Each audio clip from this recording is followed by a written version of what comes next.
Hello and welcome to a weekly Parsha Shir with commentary of the Alshich Kodesh. This week's Parsha is Vayishlach, and the Shir is dedicated for the Refuah Shlema of Ori Chaim ben Chana Yehudis, and as a Zecher Nishmas and a Schus for somebody called David ben Avram, who was a very old friend of mine from Liverpool, and for Devorah Bas Elisheva, another very old friend.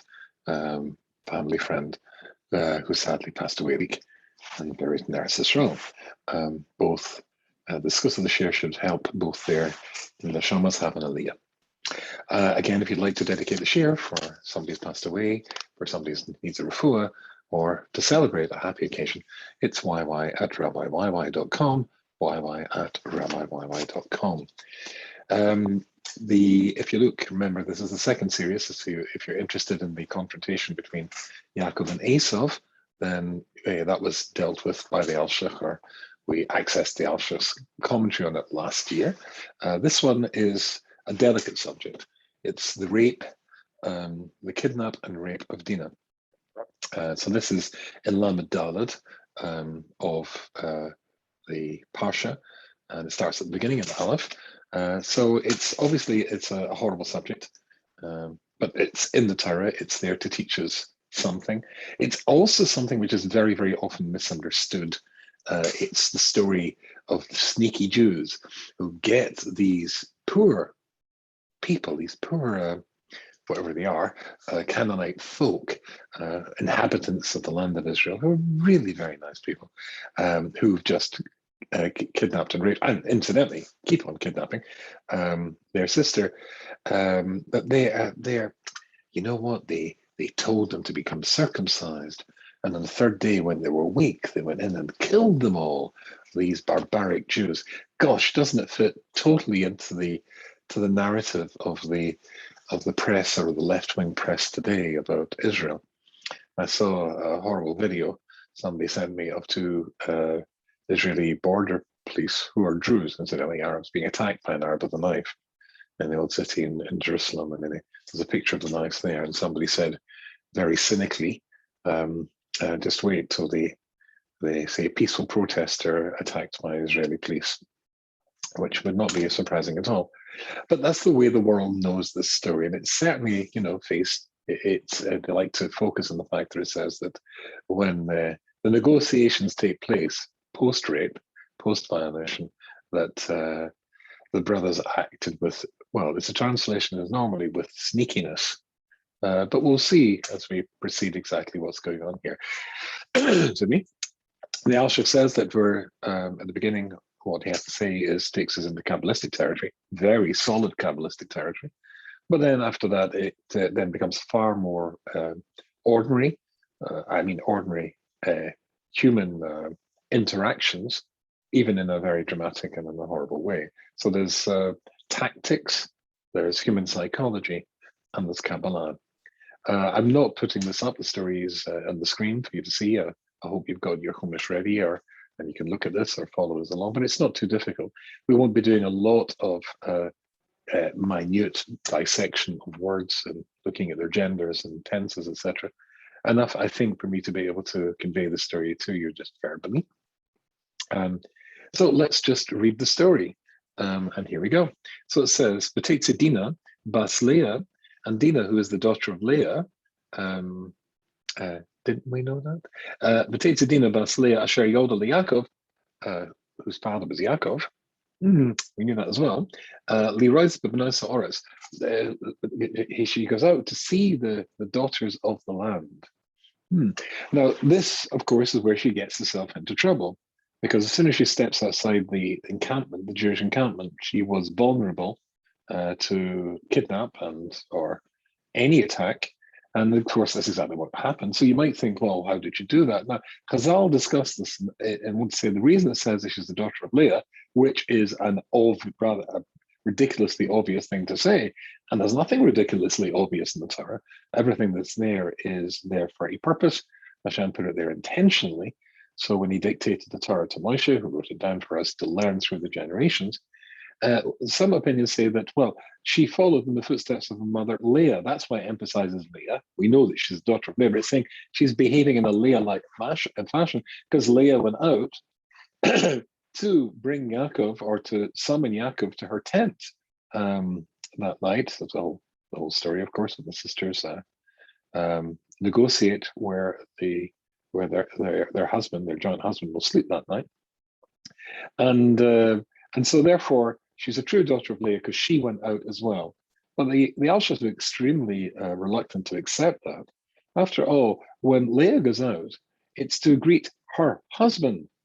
That's totally dissimilar here. When Dina goes out, she has no notion that there's going to be a man there waiting for her. In fact, the Sfarim say that in his plan and his plot to kidnap this Jewish girl, and violate her, that he brought along some other girls of her age who would be playing outside, and singing and doing all sorts of teenage girl type things that would, of course, attract another girl to go and see what was going on.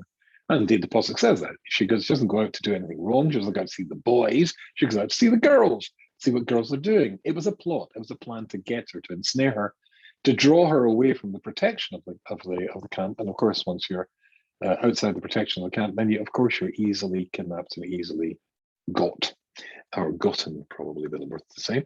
But there's still a problem here, as I said, when it says that she's a daughter of Leah. She's behaving like Leah. She's not really behaving like Leah. That's a different thing altogether. She went out to greet her husband, and she's just going out to see some girls. However, the Alshich certainly is focusing on that. When he turns around and says, she's a daughter of Leah, what does that mean? And also the strange addition to that, now when it says, Dina Bas Leah Asher Yodel Yaakov, who was the father was Yaakov. Why does it say Asher Yodel Yaakov, the Leah who bore him for Yaakov? And of course, you probably know that the Chazals point out that Leah davened that her son, the next son of her sons, because she was expecting yet another child, was going to be a son.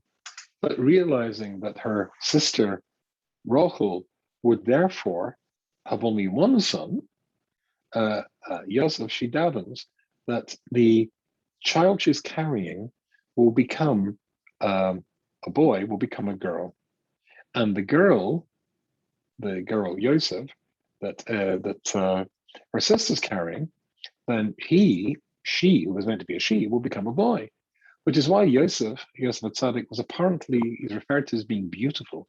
It's an adjective we don't use normally to describe a man. Beauty is truly, as far as the Torah is concerned, something that belongs to women. They are the ultimate masterpiece, work of art of Hashem's Baruch when it comes to human beauty. Men are not seen as being beautiful, but Yosef was, because he'd almost female beauty, because he was meant to be a girl, but due to the tefillas of Leah, then she asks that my sister should not be denied two children and be in any way less than Bilhah and Zilpah, and therefore let her have a boy, another boy. So there's going to be Yosef and Binyamin.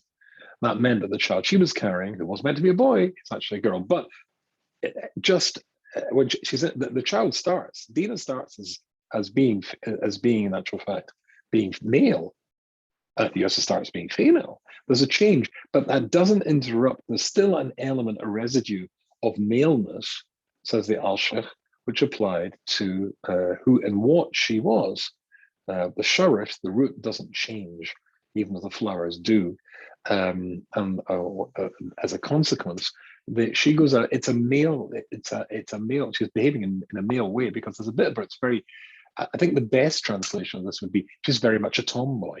She's a tomboy, and that's the extent of it. But she's got a certain bolder perspective than a girl, certainly in the Middle East, certainly at that time would have, and therefore that's why she goes out. But of course, as I mentioned before, there's a trap set for her. That's why it says that she's a daughter of Leah, Asher Yolda Yaakov. So it's interesting because if you look carefully, Bas Leah Asher Yolda Yaakov, who she gave birth to him to Yaakov. She was Bas Leah because she gave birth to to Yaakov, but it was only the birth. But Yaakov, when he conceived her, he conceived a boy. So it was a Bas Leah. It's due to Leah that she became a girl. Okay, so far so good. Vayar Shechem ben Chamor Hachiti. So this Hittite, who was called Shem, the son of Chamor. Chamor, of course, can mean either physicality, a very physical person, and Chamor is also a donkey. So basically, the son of this fellow, Achiti Nisi, or said he was a prince of the land. Vayikach ois, and he takes her, Vayishkav ois of the Yaneho, and he lies with her or sleeps with her, Veyaneho, and also now they translate this here in the Art Scroll edition, which I always use a little Art Scroll edition, he violated her. And Rashi says, those who are familiar with Rashi, he violated her in a comprehensive fashion. I'd rather not go into the details because it's actually quite disgusting and upsetting. And even now, I feel a little bit angry about this, being a relation of hers, if somewhat distant. But maybe it's my Scottish blood. We will be coming back to my Scottish blood shortly, by the way. As we come to the crescendo of the story. However, that is the story so far. But it's what comes next leads the Alshich into Kabbalistic territory. So let me read the next Pasuk, and then I'll swap over to the Alshich, and he's got something very intriguing to say here.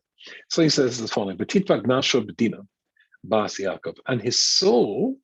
So remember, he's taken her, and he's violated her. Okay. "V'titvak nasho b'Dina, bas Yaakov," and his soul is attached to Dina bas Yaakov, but Yaves Anara, and he loves the girl. She's a young girl. He loves her. And he speaks to the heart. He addresses the heart of the girl. Now, I suppose if you were somebody who knew nothing about our Messiah, maybe some non-Jewish person opening the Bible for the first time and think that there's only the Bible, doesn't know about the Torah Sheba'al Peh, then you could read into this all sorts of romantic. He spoke to her heart. You can almost hear this as a Romeo and Juliet type thing with Shakespeare's sonnets scribbling away in the background. But the Alshich wants to point out something interesting. Let me just give you the quick take on this, and then we'll read it in the Alshich in a second. And let me read that passage to you again. But he takes her, and it says, "V'tidbak nasho b'Dina." His soul is attached to Dina, attaches itself to Dina. But it doesn't say, says the Alshich, her soul attached itself to him. This was not some sort of the medieval phrase is rough wooing. Rough wooing. I said that too quickly. Rough wooing. You woo a young woman. A rough wooing is, of course, it's pretty self-evident what it was. But it could be, it sounds rather weird, but it could be that she would, as it were, somehow or other come to love him anyway. Maybe it was an early form of Stockholm syndrome. I don't know. But it doesn't say, it says the opposite here. It says he loves her. No reciprocation. No suggestion that she loved him or came to love him. Bas Yaakov, and it emphasizes she's a Bas Yaakov. So again, B'tidvat Nasha, the Dina Bas Yaakov, his soul attaches itself to Dina Bas Yaakov, not that Dina Bas Yaakov in any way attached her soul to him. But Yahweh is in her, and he loved her. And again, what's missing? Reciprocity. There's no reciprocation here. Yudaber Alevanar, and he speaks. Oh, okay, let's be Shakespearean about this. Let's say he tries to woo her and plays his mandolin underneath her balcony and all that sort of stuff. There is no Rapunzel putting down her golden locks so that the prince can climb up. Not at all. There is no reciprocation. And then the Yom Shechem al Chamor, and the next bit is when he addresses his father and says to his father, "Get her for me. I love this woman. You've got to get her for me as a bride." It would have been better to say that before you kidnapped and raped the girl, perhaps. But let me read to you what the Alshich says here, and this is taking us into Kabbalistic territory. So, first of all, the Alshich is addressing this pasuk, the one we've just looked at, about the lack of reciprocity. He says the Torah was but the Torah here, it says, in this story, is teaching us three Kabbalistic ideas. giving us three Kabbalistic insights. One, Iker Godel Halohu Lahafkin Ben Nefesh Zera Yisrael Lenefesh Goya Oretz. And you will see in this that these Hittites and these original Canaanites who lived in the land of Israel, you see an enormous difference, a fundamental, a DNA difference, both spiritual and physical, between them and between the Jewish people of the time. I suppose that would be perhaps shown in the fact that they had such a propensity for idolatry, including burning their first child at birth as an offering to the god. That would be, or the gods, that would be rather repugnant to us and perfectly normal in their world. But there's a clear difference, and says the Alshich,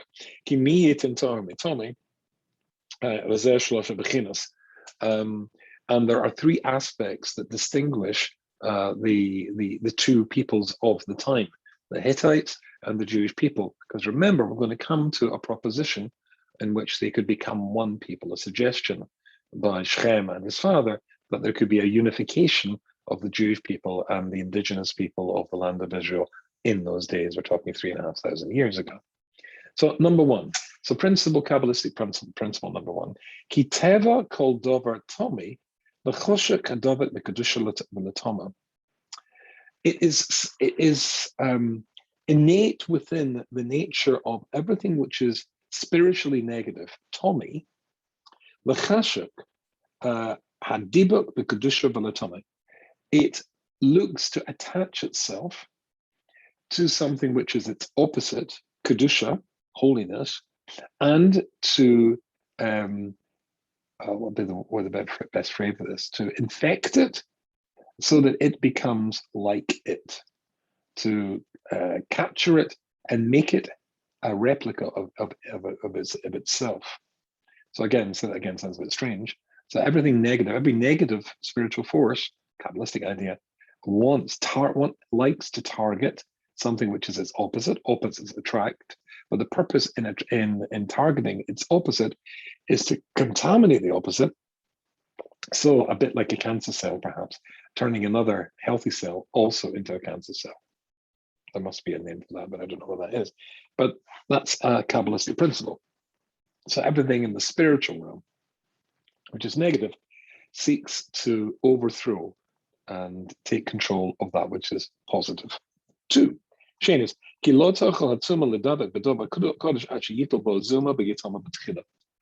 but it's only possible for anything which is negative to attach itself to something which is positive if it makes a breach. If it makes a breach and is able to, as it were, inject into it something which will be create that breach for it to sustain its attachment and then contamination of it. So there has to be, imagine, I can try to think of a good example, but you're trying to, as a shiny metal surface, you're going to slide off it unless you can make a hole in it and then hold on and then penetrate and hold on to it. There has to be something of that nature to allow the negative to penetrate the positive and then subvert it. I think that was the word I was struggling for before. The negative tries to subvert the positive. The third principle, Kabbalistic principles, but even when that breach occurs and that attempt to subvert and take control of the positive by the negative,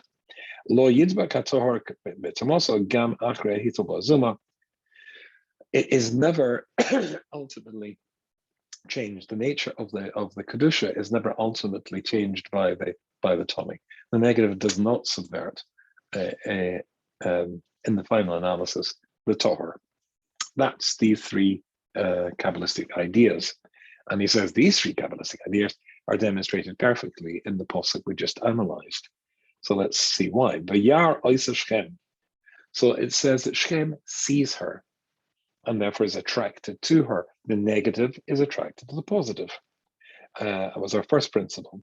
Shem me'al nefesh tamea meyad choshek l'tamas, because he has his spiritual component is negative and is naturally attracted to positive, but in order to breach it and to make it his own, and therefore he says, choshek l'tamei v'l'hatl bo zuma v'ladid bo v'yishkav v'yisbiyanav. So that he wants her, that's the first stage. But in order to be able to get to her, he feels and he wants to make a breach and to, as it were, inject the poison that will contaminate her and overthrow her present state and make her join him in his negative state. Secondly, the next thing is and his soul attaches itself to her. And how did his soul manage to attach itself? The breach that was made by the rape, by the violation, allowed his soul to enter her and attach itself to her. But her soul doesn't, there's no reversal, no reciprocity. And he does that repeatedly. It's horrible to think about, but the rape was multifaceted and repeated. But her soul cannot attach itself to his because they are a mismatch. They are a mismatch. Interesting. I actually once knew somebody who was a Rebbitzin, and she was telling us her husband had passed away. She was sitting at the table, and she told us a very strange thing. She said that she and her husband were very happily married, and then they discovered they were allergic to each other, which sounded almost like a joke. One tends to be allergic to one's mother-in-law, but hopefully not one's wife or one's husband. What she meant was they were physically allergic to each other. In other words, the joining of the fertilization of the cell, which would then cause it to split and then continue splitting to create a new life, that didn't happen because they were literally each one repelled. They just did not fit. They were allergic to each other. I didn't know there was such a concept. In that case, incidentally, they got a bracha from a tzaddik and they went on to have many, many children. Some of them I knew. So there is such a concept. That idea of a mismatch and an inability to, as it were, from one to join, to unify with the other, was innate in the relationship between Dina and this fellow Shem. But Shem wants it to be permanent. It just isn't going to work. Dina rejects. Dina is allergic to him. And then the third idea, Bashlish, is Huragam came bezeh, ki hu dobak nasho bo, achilo dovka nasho boy. And that was the third idea we said, that it doesn't actually work. She rejects it. He loved her.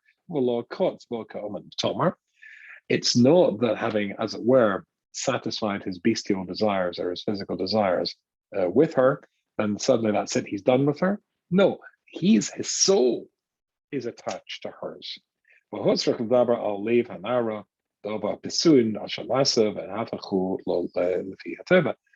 he tries to pursue that, but it's not really going to go anywhere. That's the story. That's the first bit, and that's the Kabbalistic bit of it. So let's go back to the Pasuk and the Psukim, and let's go from there, and we'll see what the Alshich has to say a little bit further on. So what happens is, V'yomer Shechem al Chamor, having done that, he then says to his father-in-law, Chamor, Oviv, Limor kach li is a yalda hazois. Kach li, take for me. Sounds a bit strange. Kachli? Well, he's already kacht her. He's already taken her. So what does it mean, take for me? As a wife. Take her for me as a wife. But Yaakov Shoma, and then it says Yaakov had heard. It doesn't say how he'd heard. But apparently Yaakov knows the fate of his daughter. Kitima es Dina, and that Dina had become, he had, what's the word? Apart from violated, he had spoiled her, contaminated her. And the sons were away in the fields looking after their cattle. And he never was chorish. He kept quiet until they came. It's important to, I just had a case actually this week I was involved in. Somebody wanted me to do something about something. I hope that's tactful and diplomatic enough. And I said, this is not the moment to do this. It is what I was being asked to get involved in, I think, is an important thing, but you've got to choose your moment. It'd be very nice to always be mounting your white horse and charging off in your armor and spear and sword into battle, but it's usually a huge mistake. He waits for the right moment to do so. So as he's on his own, he doesn't act. He waits for his sons to come back. He waited and at that point, he's not back. They're not back yet. But at that moment, Carpe Diem grabbed the moment. The father and son, the rapist duo, the rapist and his facilitator and defender, his father, come to the old Jew, Yaakov Ladabir, to speak to him. And notice it's Ladabir. And Dabir obviously is to speak harshly. Oh, B'nai Yaakov bo, but just at that point, the sons of Yaakov returned. Mina Sadi, Kasham, when they had heard, so the news has traveled fast, the Yitzhak of Anoshim, and they stand there, Vayachar Lahem Oid, and they were very angry, very much. It translates here, they were fired deeply with indignation. Yichar means are furious. They were very, very angry. Navolo also Israel, such a thing, such an outrage had been committed on the Jewish people. The Shekov is Yaakov to have, well, it says it nicely, to have lain with the daughter of Yaakov. Mekin lo yasa, such a thing should never happen, should never have taken place. So Chamor speaks to him and he says,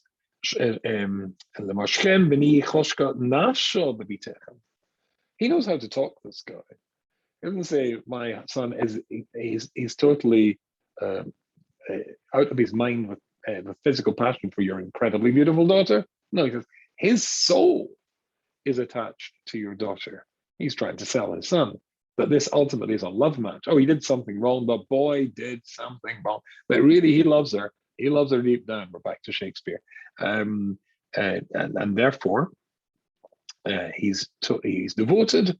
He's going to, he wants to marry her.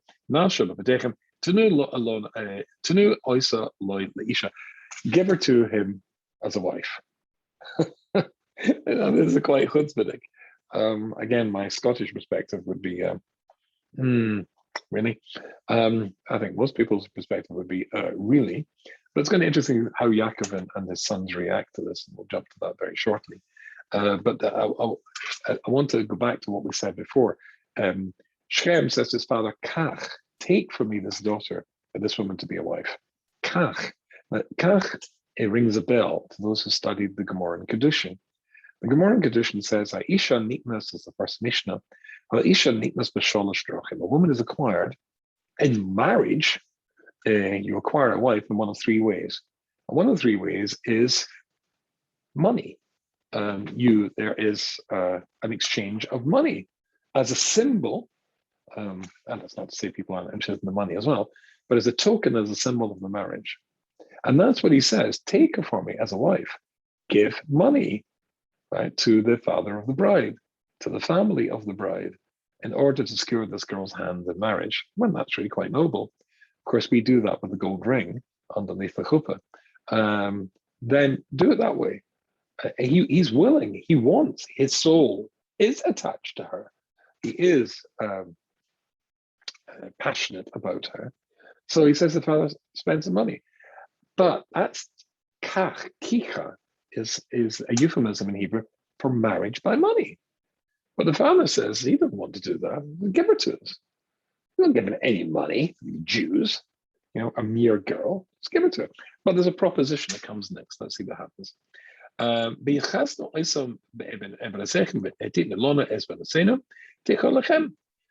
intermarry with us, give your daughters to us, and take our daughters for yourselves. And this is the unification, the unity we were talking about before. We'll become one people. And indeed, some countries do join together. I'm Scottish, and Scotland and England join into a mutual marriage of some sort of consent, depending on which side of the border you stand and of history. But certainly there seems to have some degree of consent between the marriage between the two. And then they became the British people, together with the Welsh and the Irish. It was a union which would join two people historically and to a large degree culturally as well. That's what he seems to be proposing. And that's what he's got to offer. That's what the father has to offer. And it's exactly what the son didn't ask him to do. The son asked to, be nice. Be nice to the Jews. Offer the money. make it, let's do this. Having got off to a bad start, let's get off to a good start. Do it the way it should be done. To which he therefore jumps in. Shechem el Aviha, Shechem says to the father, and the proposition he went on to say is, I should read the rest of this. You will become one people. You will dwell in the land, and our land will lie before you. Settle it, trade in it, and acquire property in it. Wow. And incidentally, I sort of want to bore you with my Scottishness, but that was why the Scottish nobles were quite keen on this union, because we're going to get lots of money out of this, and nice properties in England and stuff, which is incidentally what happened. And that's what he's proposing to the Jewish people. The Jewish people, as he's about to find out, are not really interested in money. They're interested in their daughter and their covet, and we'll see a possible peaceful reconciliation of this diplomatic crisis. So at that point, if that's what he has to offer, then it says, "Vayamar Shechem, Shechem el Aviyah." Shechem intervenes. The son, the rapist, intervenes and says to her father, "Ve'elacha," and to her brothers, let me gain favor in your eyes. He knows he's blown it, but let me gain favor in your eyes. And whatever you tell me, I'll give it. This is totally not what the father said. The father said, just give it to us. No, I'll, whatever demand, whatever money you want from me for this, I'm perfectly willing to give this. If you want, I'm going to give. Be very, harbo, let's see how they translate harbo here. Harbo means to pile on, perhaps might be the translation. Yud base, how do they translate this over here? Inflate exceedingly upon me the marriage settlement and gifts, and I will give whatever you tell me, only give me the maiden for a wife. Okay, inflate. I never thought of translating it that way, but that sounds fine. And now they turn around, and the brothers turn around and say no. And we'll see what happens next.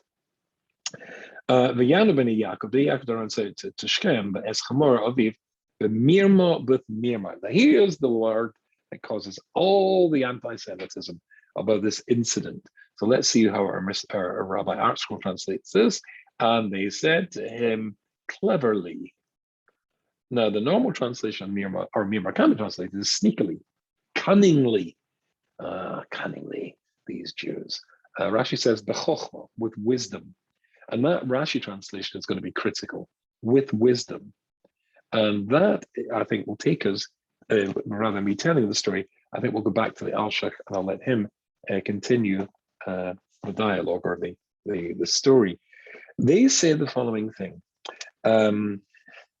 You have made a proposition to us, and we've got a counter proposition for you. And that is Idaba Chamor Itam Lemor. Sorry, I missed that. That's the wrong place. Right place. Yes, right place would be good. But Yorma Alehem, and this is Posuk Yudalef. But Yorma Alehem, and the sons of Yaakov say to them, Lo nuchul la'asas hadavar hazeh. It's not possible for us to do what you're suggesting. To give our daughter, our sister, Yaakov's daughter, to a man who is uncircumcised. Because it's a disgrace for us. But this is how we will be good with you. This is how we'll be at peace with you and accept your proposition of us becoming one people. If you'll be like us, every man will be circumcised. But of course, if every man's circumcised, you will naturally be like us. If that's what it was talking about, if that's all they were saying, just circumcising yourself. It doesn't say that, it says two things. And the first thing is the critical thing. If you'll be like us, if you'll abandon your idolatry, your avodah zarah, if you'll be like us and believe in Hashem, and then circumcise yourself, which of course is the process of conversion. Somebody abandons idolatry or whatever religion and embraces Judaism fully, and then of course the process culminates in circumcision and then tevilah, then that will be fine. That will do. That will diffuse this. There'll be no war.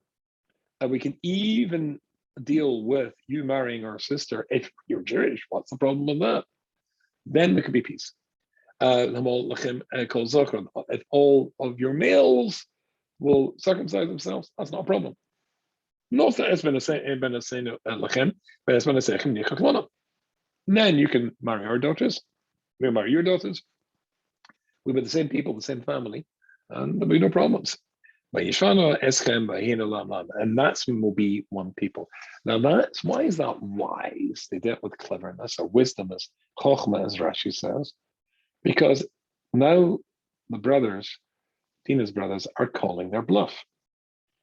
Do you really want us to be one people? We can't be one people with another people who diametrically are opposed to everything we believe in.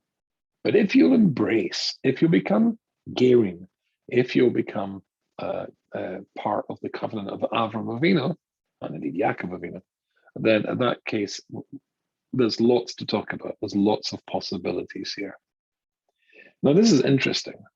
So again, the fact that the Pasuk says two things, as the Alshich points out, if you'll be like us and you'll be circumcised. But if you're circumcised, won't you be with us? No. You've got to be with us, like us. It means you embrace what Judaism has to say. And this is very, very interesting. They say, yeah, that's okay, but they're lying. But they're lying. Now, that was the deal. And that's the condition under which, and again, let's read this again. And this is the condition we'll be okay with you, we'll be fine with you. If you be the cousin, that's called Zohar. And then we will intermarry, etc. And then we'll be one people. But then they go on to give the next bit of it. But if you don't accept that proposition, to be circumcised, then we'll take our sister back. And Chamor likes the idea, and Shem likes the idea as well. Yeah, they like the idea, they're just not going to do it. And we see that was what comes next. So let me read to you the next bit of what comes next, and the whole thing fits into place. And we'll see a very, very different story to the sneaky Jews. The sneaky people here are not the Jews, it's the Hittites that are the sneaky people here. We'll see that very shortly. So let me read on to you from Lamed Dalet, Yutes, starting Yutes for a few psukim. And the Nar, the young man, Prince Shem, doesn't hesitate for a second, and he circumcises himself, or has himself circumcised. He's accepting it. Very good. Because he very much wants to marry Yaakov's daughter, and he's the most honored of all his father's household children. So Chamor and Shechem come, his son Benoi El Shar Ibrim, they come to the gates of the city. That's where the government took place in the Middle East in the ancient times, where the courts of justice took place, where people could see justice being carried out. People, the main thoroughfare, the main entry to the city, And they said to the people of the city to say, these guys they're okay with us. Don't worry. Crisis over. Not going to be a war. We don't have to fight these guys. We've done it. We've sorted this whole thing out. And they're going to live in the land, and they're going to do business in the land.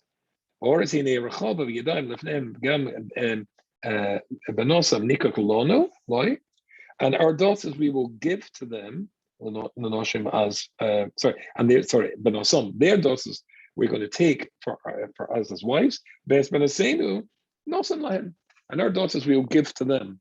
And the Alshich points out very cleverly what they're saying, what they're selling to these guys. Notice they haven't mentioned bris milah yet, and they certainly haven't mentioned conversion to another religion. But what they said is, these Jews are going to make us a lot of money. It's going to be good to have the Jews here. And not only that, we will take their daughters as wives. and we'll give them our daughters. And not they will take our daughters. Listen to what he says. There's a change. This is not what he said before. Now he says, we'll take their daughters and we'll give them ours. No, we'll take theirs, the beautiful ones, we'll give them, and we'll give the ones nobody wants, the rejects and the ugly ones, we'll give to them. We can fulfill the part of the bargain that way. Who's being sneaky now? So interestingly, in this dialogue, again, no mention of bris milah or any commitment from us. Just the Jews are going to make us very rich. I'm not sure if you're aware, but during the Second World War, that of course Japan and Nazi Germany were allies, and the Japanese had a plan.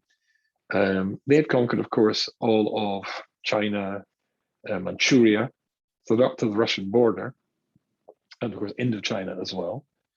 And they got to the gates of India, famous, and of course that's when the tide turned.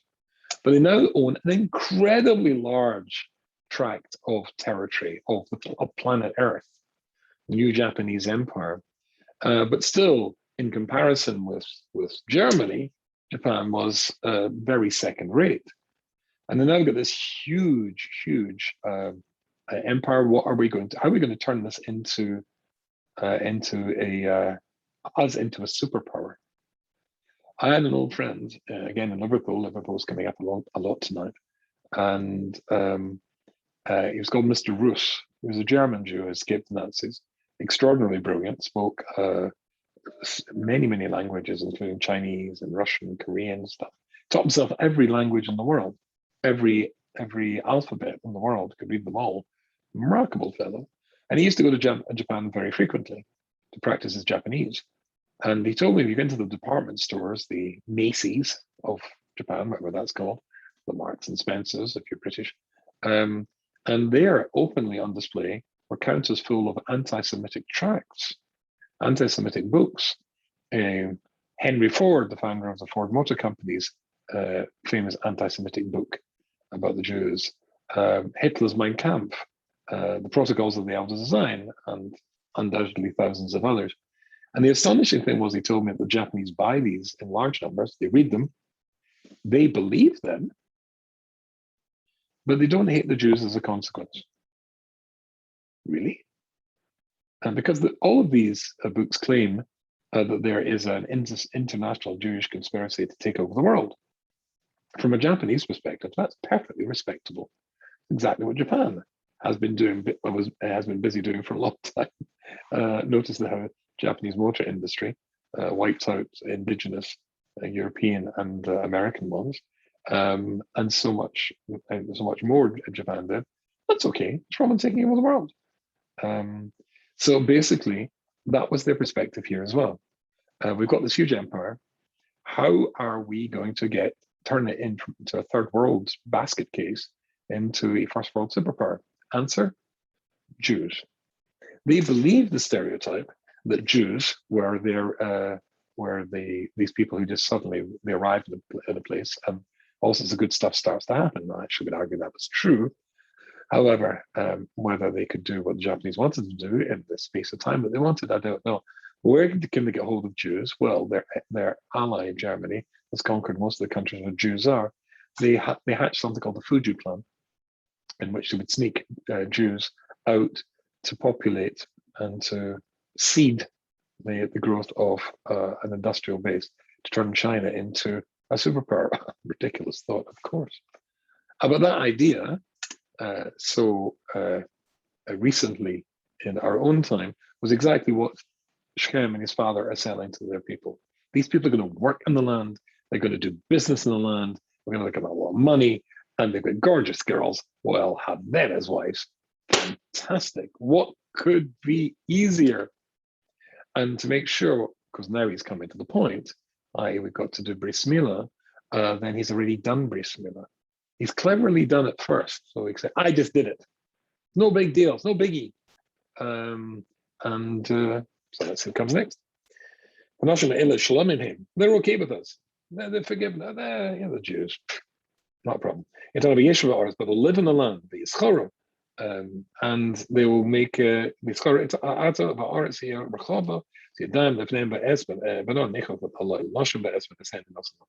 do business in the land, we'll do business with them, and we'll get their daughters. But they have one condition that we will we need to fulfill in order for all this money that we're about to make from these Jews to come true. All both men have to be circumcised, just like they're circumcised. And their money and their possessions and their cattle, because they have lots of cattle, is going to be ours. And they'll be okay with that, and we'll be able to live and become very rich through them. But notice what he didn't say. It's what the Jewish people said to him. If you become like us and are circumcised, then that he doesn't say, because that he doesn't intend.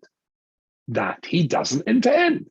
We'll do the circumcision thing. Most American males, I'm told, Jewish or non-Jewish, are circumcised. It's considered to be a hygienic thing. That's not such a big deal. And incidentally, as we're going to come to in a second, on the third day when they go in to retrieve Dina, I don't think that the pain, the discomfort from an adult male having circumcision is so incapacitating that they're lying there in acute agony. That's not true. I've been with many male Jews who are not circumcised, former Soviet Jews, as babies who were circumcised as men. I've asked them many times, and the amount of discomfort or pain you felt in the third day, no pain. It's not that sort of pain. Discomfort, yes. Pain, and certainly pain that would make you incapacitated, no. So notice they don't do what they said they would do. They therefore breached the condition. What did we say before? This was the Pasuk Lamadal. It says the Alshich, and if you don't listen to us, and to keep the condition we made, then we'll take the karton esbiten, we'll take our daughter back, and we'll go. They didn't do it. They broke the conditions. No, but again, stop. Think what's going on here. They've taken a Jewish girl, and that's when we go back to being Scottish. I don't know about you, but they've taken my daughter or my sister. They've raped her repeatedly, or he's raped her repeatedly. He keeps, when he comes to negotiate, a reconciliation, he doesn't hand her back. He's still got her in his castle or wherever he's got her, undoubtedly carrying on violating her. And he's not giving her back. Until they said, okay, do this, convert, and we can deal with this. Okay, we'll do it. No, they don't. They breach the conditions of the peace treaty. So then it says, and the brothers Shimon and Levi go to the city, and then they kill. And they kill every man. So let's read that again. He began Alshich on the third day, but Yosef got up, and when they were in discomfort, then Shimon and Levi, the two sons of Yaakov, take the brothers of Dina, Ish Charbet, with sword. They come to the city, Botach, with some people say silently, and they killed every man. Really, they killed every man. And they're just lying there, and the men go, oh, look, here the Jews coming and killing us. Oh, let's just lie over and die. No. Why did they kill every man? They said they were coming to get their daughter, their sister back. So why did they kill every man? Because the men fought.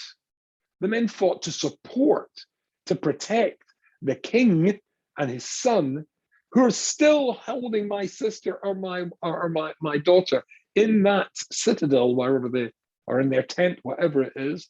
They fought to keep these two Jewish boys away from them. That's why they killed them. They didn't go and kill them because, well, what did they do wrong?